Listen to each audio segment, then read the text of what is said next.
everyone, today I'm gonna show you how to cook chicken gravy at home.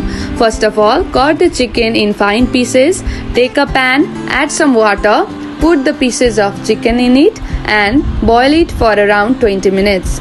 During that time, you can chop some onion, tomato and put some cinnamon, clove, black pepper and cardamom in a plate.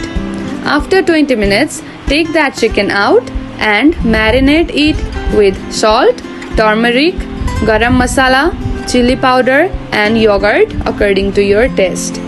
After adding all of these ingredients, stir them properly so that they are equally distributed all over it. After that, take another pan, add some oil and heat it for some time.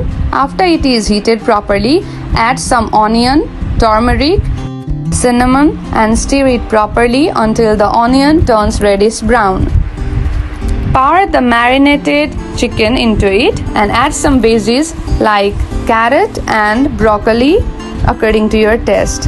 After heating for some time, put half glass of water and cook it in a medium flame until the water turns dry. In this way, you can get a very tasty chicken gravy easily at home. Thank you. I hope you enjoyed the video.